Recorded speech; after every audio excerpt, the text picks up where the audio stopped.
Hey, ladies and gentlemen, welcome to another episode of Explode Your Expert Business Show. And today is another explosive episode with the one and only Leila Singh. How you doing, Leila, today?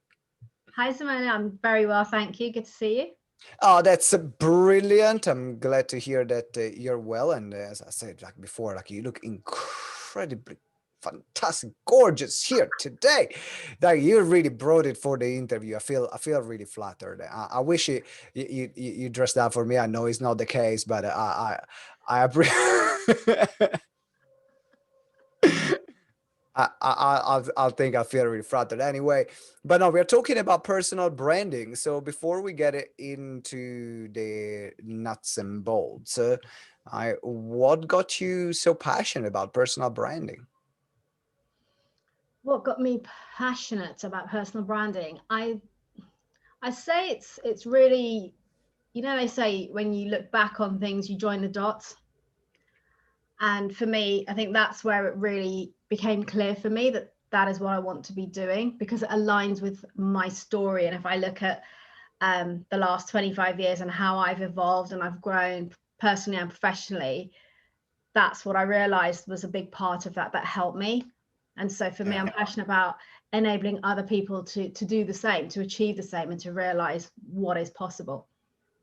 So, tell us a bit more about your journey, because like it's not that I'm assuming that it's not that one day you started and you said, "I just gonna do personal branding." I know you have a really interesting corporate career actually, and you use your personal brand to achieve incredible success. So, tell me a bit more about your corporate journey. My corporate journey started about 25 years ago. I know I look young, but hey.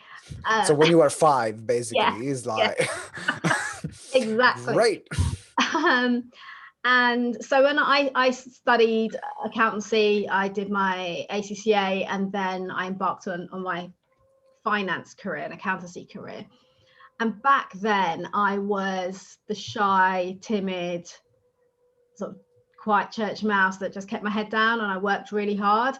And I lacked confidence in myself. So I always looked around, thought everyone else is clever and smarter than me and could do better. So I believe because it worked up until then, that hard work and not alone would get me the success I wanted in my career. So that was my approach. That was my strategy. And then a few years in, I had my finance director who'd hired me. He was leaving the company, and he came over to have a chat before he left. And he gave me a really good piece of advice, which was that he said to me, when we interviewed you, you talked about your career aspirations. And he said, I've no doubt you can achieve them. You've got the ability. He said, but you're going to struggle. Why? Because people don't know who you are. They don't know what you're about. They don't know what you do. They don't know your strengths. So my advice to you is that you need to speak up. You need to make yourself known, because that is going to help you to achieve, the goals that you want in your career. And I sat with that, and it totally made sense.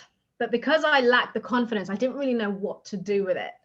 And a year or so later, and I don't know really where this came from, if I'm honest, because I enjoyed the work that I was doing, but I just felt like there was something more to life. Yeah. And so I started exploring what I really enjoyed in terms of work, tasks, activities, that kind of thing. And long story short, I decided to change career. I took a 50% pay cut at the time, when I was literally just buying my first house with a That's a mortgage. perfect moment to do that, right? Yeah. So I've got a mortgage based on my accountancy salary. I'm now taking a 50% cut. My dad and my mum were like, what you doing? It's like, nah, it'll work itself out. It'll be fine. And decided I was going to pursue recruitment consultancy.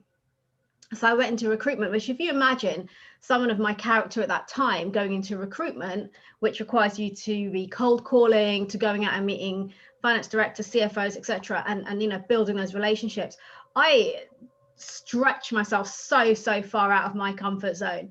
But because I'd done it, I did the due diligence. It wasn't like on a whim at all. But I then found myself in a situation where on my first day, here's your desk, here's a list of companies, go call them and get some interviews for this guy, right? Mm-hmm. And I did it because I was there, right? I was like, I've got a mortgage to pay now. And you know, I just went along, I did my best, and over time my confidence started to really grow. But again, I didn't really recognize this until later on. And I was the highest biller in my first year, which surprised me because I was with a team of experienced people. But I think because my background was accountancy and I could have more meaningful conversations with the clients and with the candidates, I think that's what helped me, whereas they didn't have that background. Anyway, 2 years on, and did really well, really enjoyed it. And the market turned, I got made redundant, and I then was like, do I stay in recruitment? Do I go back to accountancy, which is kind of the safer option? And then I got offered an opportunity at a company called Electronic Data Systems, which at the time was the second largest IT outsourcing company. IT outsourcing was becoming really huge around that time. And I'd heard of the company because a number of my friends had actually gone through their graduate program in different areas. Yep. So I thought, yeah, this looks really good.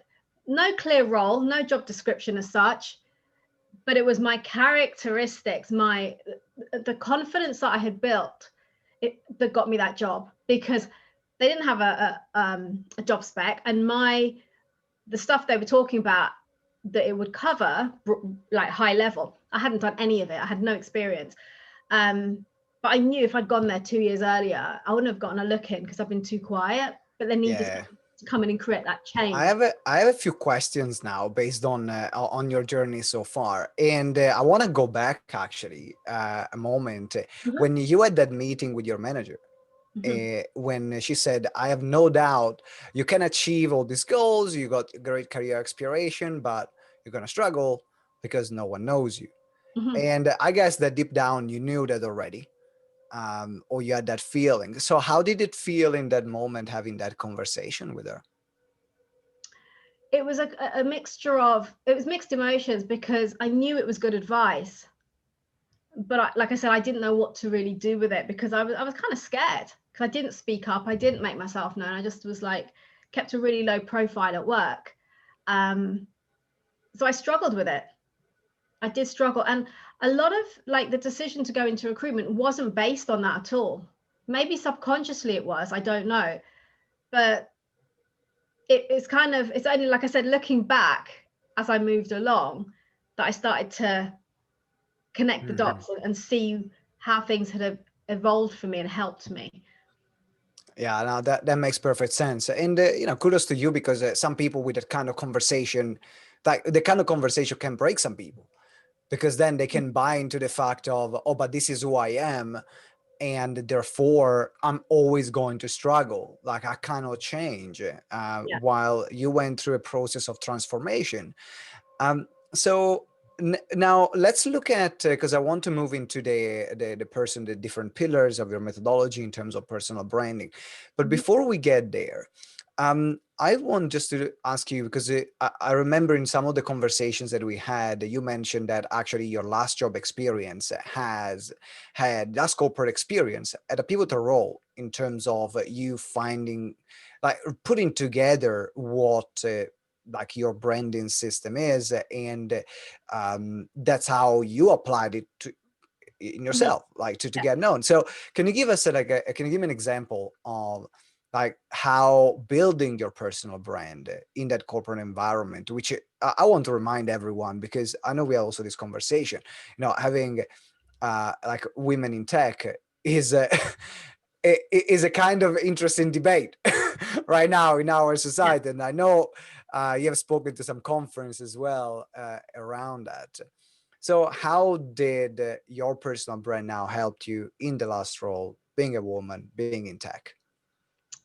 Okay, so in my last role in tech, so when I joined EDS, I was there for 16 years because Hewlett Packard acquired us. So I spent essentially 16 years at what it is now, Hewlett Packard Enterprise. So for the last 10 years, I was a sales executive. And how did personal branding help me? Well, because my biggest strength that I learned during that time was relationships and connection, which is a big Mm. part of my framework now. It's about people realizing that. And for me, when I was younger, when I heard networking, the meaning I associated with it was like brown nosing. It's like, that's not my thing. No, not interested. It's not for people who are genuine, authentic. Yeah, It's, yeah, yeah. really fake or false. But I'm naturally someone who just chats, and I like to get to know people and so forth. So in the company, as I was working today, I built really strong relationships, but it wasn't necessarily intentional. It's just because that's what I enjoy, that's what I do. But then I started to notice that when it came to the business that we were in, for example, I would have a really good reputation around that, and people would then come back to me. I built up a very strong reputation around both my work ethic, my responsiveness, but also that I was easy to work with. So I could get on the phone and have a chat, and like weekends and all of that. But then when work needed to get done, work got done. That was the difference. Whereas I could see there's a lot of people around me who didn't see the value of that. In fact, I had one guy I worked with who said blatantly that I'm not here to make friends. I'm here to work. And if I need something from someone, then I'll ask them. And in my head, I was like, well, that's not going to work. I could because we were in sales, so every month end was like a quarter end. It was like real full on to get all the deals in. And every month I had to call in favors to get documents signed and things. And every month I would have people in my team who I worked alongside coming to me to ask to call in the favors for them to get their deal signed, because I had a lot of the relationships, if that makes sense. Yeah. Those kinds of things that I noticed. I also had one client, it was our biggest client, who they were told to take the business away from us because we were too expensive. And at a very high level, the two companies weren't gelling. And they could have just done that and said, yes, fine. And we would have just seen it drop off. But the guy, the account exec, picked up the phone to me, told me about the conversation, said, this is what we've been told we have to do. We don't want to do this. We want to work with you. We've worked with you for years. You know our business. You understand us. You're really responsive. You support us as a partner. This isn't just sales. And these are the rates you've got to meet. Please, can you go and do something? I had to go and beg and plead to get close to those rates so we could retain that business. And I thought he didn't have to do that. The easier option would have been to just move on. And we, between us, created that business case for him to take up so that they could continue to work with us. And those are the sort of things that for me show me what relationships are about. And even now, that particular client and some of my other clients still will come and we'll go meet for coffee, or there's a group of them who will come down to where I live. They'll get on the tube and come down and meet me to go out for a curry locally. And I'm like, wow, that's just cool. That's powerful. That's cool. I agree with you. That's cool. That's powerful. And I want to know as well, like I asked you before, like how did you feel when you had that conversation with your manager? Now I want to ask you, like, how did you feel when you had some of the situation where like this client called you up and said, we want to work with you because of you, because you treated us well all these years. How did you feel in that moment? A sense of pride, a sense of I'm showing up as my best self in my job, because I have very high standards. I have very high expectations of people around me, which isn't necessarily a positive thing. It can cause frustration, of course. But from a work perspective, that's why I loved what I did, because you were responsible for your own portfolio. So I could put my all into it, but I would also see the results from that.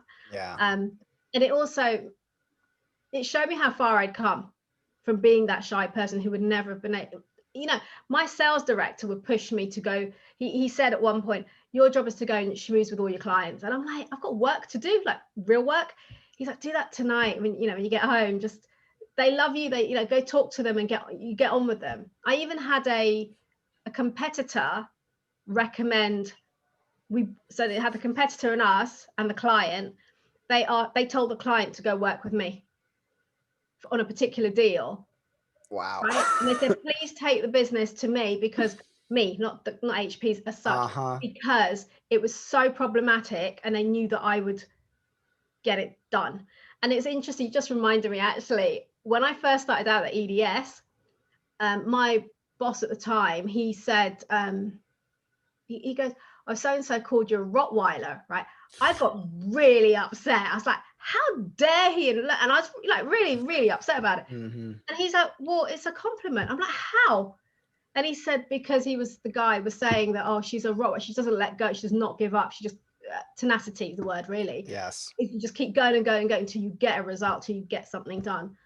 And that's what I continue to see as a pattern, I guess, that I had. And that's what got you also to start your business and be where you are right now. So I love in the first part of the interview always exploring the stories of the guests that I have on the show, because there is so much to learn on top of the frameworks and the strategies that we discuss.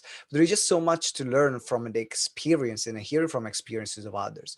I have learned so much already about the power of relationship, how strong relationship can actually be more powerful than a deal, or a company can really make decisions in companies on multi-million pound deals and so on. So definitely a lot to learn. Now let's look at your framework.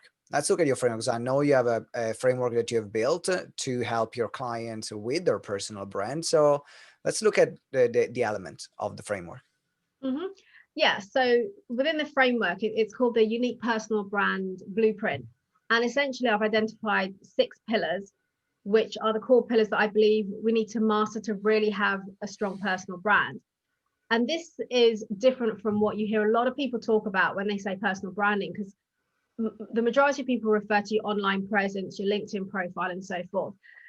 For me, the blueprint comes first, because this is about you as an individual, how you show up as a person.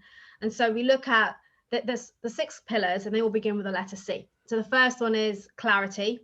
And that's the bit that makes people really uncomfortable, because it's about introspection, looking at yourself and really getting to understand who you are, what you stand for, what you want to be known for. So your values, your beliefs, things that are non-negotiable for you, which means that when you show up, you're your true authentic self. You're not trying to put on a front to necessarily fit in. You adapt, of Yeah. course, which is different, but you're aligned in who you are. So when you come to, for example, creating your LinkedIn profile, that is aligned to who you are in person. Yeah. That's the first one. The second one is confidence, and that's all about mindset. Why is that important? It's important because a lot of people feel that they just want tools and strategies and off they go, the practical stuff. But actually, my belief is that your mindset is the biggest thing that can hold you back from moving forward. Mm-hmm. If you don't have that optimal mindset. And that's really about working at building that, and habitual, activities to just keep building self-awareness. That's a really big part of it. Yeah. And then the third is captivate. Captivate is all about presence. Many people believe communication is all about what we say, the words that we use, but that's, as you know, Simone, it's 7%. So 93% is non-verbal. And that's what we look at in presence, about how you show up and make a really compelling impression before you've even opened your mouth to say something. And then the next one's communicate, which is the 7%. So that's looking at, for example, presenting when you're in a meeting, when you walk into your office, etc., whether it's online or offline. So how you communicate effectively, in a compelling and engaging way. And the 5th one is connect. And connect is all about relationships. So building connection, how to do it, why it's important, and particularly about the importance of building a circle of advocates around you, people who've got your back, people who are your supporters, because that again can make all the difference, if you're looking for a job or you're growing your business, whichever it is. And then the final one is cultivate, and that's about cultivating leadership, both for yourself, so your personal leadership, being able to show up as a leader in your own right and having the ability to influence your outcomes. And then by virtue of doing that, you have people who want to, for example, follow you, you to lead them, or because you inspire them, you have a voice, you have an opinion, and you can bring those people up with you. So that's The Absolutely love it. Let's do a quick recap of the sixth one, like all the 6 C's. So number 1 is clarity, the self-reflection. Number 2 is confidence, which is mindset. Captivate, which is presence. Communicate, which is what it says on the tin. Connect, which is relationships, and cultivating leadership. It's brilliant how comprehensive it is. So when I was listening, I was like, yeah, tick, tick, tick, tick. It ticks all the boxes because I agree with you. We do a lot of things as part of the Profile Builder. You're also one of our coaches in the Profile Builder. Is more about your external profile. Yeah. We don't do that part of the inner work. It's more about how do you get featured on publications, how do you get featured on media, how do you get on TV, how do you get on speaking engagements. But you're right. Without the strong sense of self and knowing who you are, knowing how you want to show up, then even doing those all those activities, it becomes more difficult. But most of the time we tend to work with people that have already gone through a process most of the time of self-discovery, because then it means that they can show up in the best way on media. But you're doing the work which is the inner work to get them ready to then show up in the best version of themselves and being confident in who they are. And a lot of people, they want the accolades. They want the shiny things. I want to be featured there, I want to be seen there, I want this position, I want to be the senior manager, I want to be the CEO. But they're not willing to do the inner work because it can be tough. Can be tough, as you mentioned. Right? The clarity part can be uncomfortable. So with the 6 C's, is there one that you would like to explore in particular in this interview for the next 10 minutes that we have? Yeah, we could do that. I'd say maybe the mindset one, so the confidence. Let's look at the mindset one. Yes, so crucial. I mean, I remember, man, even like when I started, everything that was holding me back was the mindset. What's the confidence of, will people, first of all, it was, will people understand what I have to say, because my English wasn't that great. But then there was a huge imposter syndrome that I had, because I mentioned I started my coaching business at 22. And the people that were sold me the course in life coaching, they didn't mention that people will not buy life coaching from a 22-year-old for obvious reason. So I found myself actually being questioned all the time, and that gave me a big knock on my confidence. So let's talk about the mindset side. Where does someone start if they want to work on this part? Where does someone start? I think when it comes to mindset, it's really for me, it's all about self-awareness. It's almost just starting with that self-reflection every day. So looking at simple scenarios that happen throughout the day and how you respond to them. And then being objective with yourself as to, okay, what could I have done differently in that situation to have gotten a different outcome? So if something's happened and it's gone badly, it's about looking at ourselves. Because I used this analogy this morning with a client. You've got the victim of circumstance and you've got the master of your life, right? How you lead your life. Yeah. And it's a little bit harsh, right? In an extreme. But It is. when you look at NLP and the language people use, the languages typically can be, well, everything is the responsibility of things outside of me, that's outside of my control. So you've got, for example, the weather, the government, the economy, Brexit, COVID, whatever, right? All those things that's got me into this situation. So I'm placing blame outside of me, and I'm taking no responsibility for myself.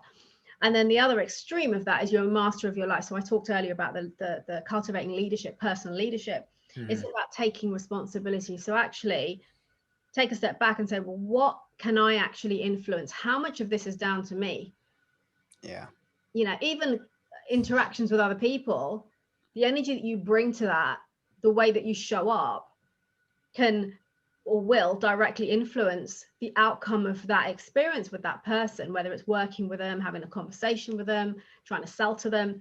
It's all coming from you and how you show up. So that self-reflection and that awareness of how you're showing up can make such a huge difference. And I think a lot of people go through life almost sleeping, like they're not kind of conscious of how they're behaving, and actually that their own actions, their thoughts are creating the experiences that they have. And so for me, that's a really important starting point, is to start, and it's habitual. It's checking in with yourself constantly. I use an example here of this was about 3 years ago, I was invited to speak at an event, and it was a multi-speaker event. It was a Saturday morning. I had to get there. I was speaking in the afternoon. I'd had a heavy week at work. You know, it was traipsing across London in the rain and the cold, and I felt underprepared. My hair got wet, so it went frizzy. And I just felt like I looked like crap because I was really tired from the week. And I was sat at the back waiting to go up and speak. And as time got closer, I started to feel really anxious, really nervous. And because I've got that level of self-awareness, I was like able to check in with myself. And so the conversation in my head went like this. It was like, okay, because that's your feelings, your emotions, right? So what thoughts have I got going on that's causing me to feel this anxiety about going up to speak? Because I wasn't forced to do it. I was invited. I chose to do it. And my thought process was, I'm tired. I haven't prepared. I'll probably forget what I'm going to say. They're going to look at me and think I look like crap because my hair's all frizzy and whatever, and I look tired. And I was like, okay, so right now I'm focusing on me. And as a speaker trainer as well, and I'm always telling my mentees, focus on your audience, right? It's not about you. And so by having this internal conversation, I was able to realize very quickly and shift it. So I was like, okay, right now, the reason I'm feeling this is because I'm focusing on me. Why am I here? I'm here to serve this audience. I've been invited by a friend of mine to speak at this event. I want to serve them. I want to inspire them. I want to educate them. It's about doing my best for them. They won't know if I forget something. They don't care what I'm wearing on my head. True. It's about the message. And by shifting my focus or having the self-awareness to realize what I was doing, to create the emotion, to then shift my focus to have a better outcome, that's an example of what I mean. And that's why it's definitely a perfect example, and is an example that people that have been listening, there are a lot of speakers listening to the show.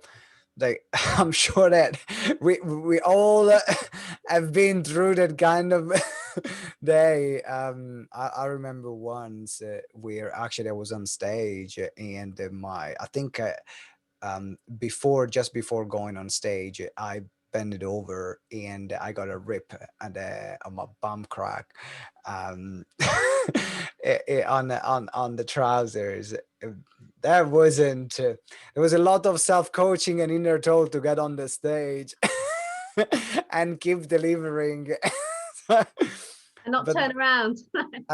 Well, no, I made it part of the presentation. Hey, you take either either you're a victim or not. So I agree with you. It's a very strong language, but I think this is a great example on how you self-coached yourself out of that particular moment, because our mind will always play games with us, will always give us an interpretation of the word.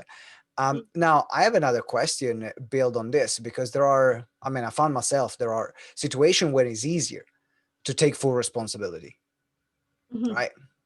The situation where I'm like, yeah, I know, effed up, it's my fault, made a mistake. Or I could see, even if I don't see the mistake that I've made, I could see some of the things that I've done that led to that moment. But there are other moments where it feels like it's just on someone else. I'm like, literally, I was actually nice. I did good. I did my due diligence. I did everything I could. And then that happened. So how do you deal with the different now degrees of this situation, from one when it's easier to take that personal responsibility to another one where, it's like, even if I look, I cannot see anything I've done wrong? Yeah. I guess for me, and because I haven't got a context from you, but if I interpret that the way I think you mean, that's about understanding human behavior. And this comes a lot from my NLP training, which is about, we're all doing the best we can with the resources we have available to us. And sometimes that's really hard to digest. You know, you look at behaviors of some people in the world, the bigger picture, and you think, how can you explain that? But then when you dig into it, you find, you know, we're talking like criminals, all different levels. A lot of that is driven by their past experiences, their behaviors, what they know to be normal, right? True. And the example I always remember us being taught is the kid cycling past your house and chucking a brick through your window. Now, the first response to that is going to be, you're going to get really angry, you're going to probably chase the kid down the street and whatever, and think he deserves to be punished. But if you take the kid and say, right, he was doing the best he knew how, with the resources he had available, what was going on for the kid, right? Is it that his parents don't want to know, he's getting abused or bullied? You know, it could have been a bunch of kids at the top of the road who threatening to beat the crap out of him if he doesn't do the dare to chuck the brick. So that happens too. True. What's he going to do, right? Or, you know, his parents are abusing him or something. He's like, he wants attention. So he's doing that to get attention because he knows by getting caught, he'll probably be safer, right? Yeah. And so to answer your question, it's about bringing that awareness of what's going on for the other person. It's not always you in that situation. Then it's like they're projecting what's going on for them onto you. Yeah. No, that's very powerful. That's very powerful. Is like what I'm hearing you saying is like, okay, you're going to have your emotion when someone does something to you, but at the same time, like, do your best, like, calm yourself down and see things from another perspective to what could have caused that reaction or that action in that particular person. Am I correct? Yeah. And a lot of time, particularly in the work environment, it's insecurities. So people project their insecurities onto you. And I'm not talking about the simple things like, oh, I don't think you should do that because you're not good enough or you're not ready. Those are the nice softly ones. But, you know, I've had experiences where, you know, it's been quite difficult. And it was actually a few years back when I published my book, and a colleague at work who we got on really well. And to the extent he'd asked me to coach him, and I didn't because I didn't want to. And back then I used to train a lot, and he talked to me about what I did at the gym and that. He started to, I didn't even realize, replicate, bought all this equipment at home, doing all this training. Wow. I was like, shit, right? Anyway, so we got on, we had banter and stuff at work. Came in and I hadn't seen him for a few weeks. And he said, oh, I hear your book's come out. And I said, yeah. And he goes, well, I'll shorten this down. But basically he said, well, just so you know, I'm not going to buy it. Because, you know, it's about success and achieving success. And, you know, if I was to read a book about success, I'd want to get it from someone who's achieved success. Oh, right? And I did not flinch. I didn't flinch. I literally stood there. I was so proud of myself. I was so composed. And I looked at him and I said, okay, well, we've all got our own definition of success, and that's fine. I said, so what's yours? So he spouted you know, family and kids and da da da da da. I was like, okay. I said, that's similar to mine. So, and I just said to him, I said, so know me as you do over 6 years, you don't believe that I've achieved success in anything I've done. And he's like, no, not at all. And I said, okay, well, I said, that's cool. I said, that's your opinion. Wow. And there was 5% of me, honestly, hand on heart, 5% that wasn't even upset. It was disappointed. Yeah. Right. Because I knew he was projecting his insecurities, what he hasn't done with his life, onto me. We didn't talk for a year, but you know what I really learned was powerful in that? Wow. Because I didn't react to him. Yeah. He didn't know where he stood with me for about a year. Are we cool? We're not cool? Are we friends? We're not friends? And I'm the kind of person, so we hot desk at work. So sometimes he'd come and he'd be sat near me and I'd always say, hi, how you doing? And I'd make a bit of chit chat. But he was always, you could see he was really uncomfortable because he knew what he'd done. And he didn't know what to do with it. But for me, I could have been anyone that he was projecting his. In that moment, it was you. In that moment, it was you. It was the book that represented something for him. Yeah. Wow. I mean, I'm aware by the time now we got to wrap up. So it has been an incredible interview and a lot of called from how to deal with our mindset, how to deal with others when somehow they can hurt us in a certain in a way, how to brand yourself on like being true to yourself and having that confidence to play to your strength and having the tools to understand who you are. So if someone wants to reach out to you, work with you, or explore what you do, what are the best ways to reach out to you? Best way to reach out is LinkedIn. So you can find me on LinkedIn, just direct message me, or on Facebook, because I think this is going out on Facebook as well. Mm-hmm. Message me and we can have a chat. All right, that's brilliant. So the website is also in the show notes, or if you're watching right now live in our group, then you can definitely connect immediately. I've tagged Leila here on the post in the live stream, so make sure to reach out to her. I'll put also the LinkedIn, but you can find it very easy at Leila Singh. And then make sure to reach out to her, and let this not be the end of the learning into personal branding, but let this be the beginning. So make sure you invest time and energy into really understanding who you are and how you can show up in the world in the best way. Lila, thank you very much for being on the show. Really appreciate it.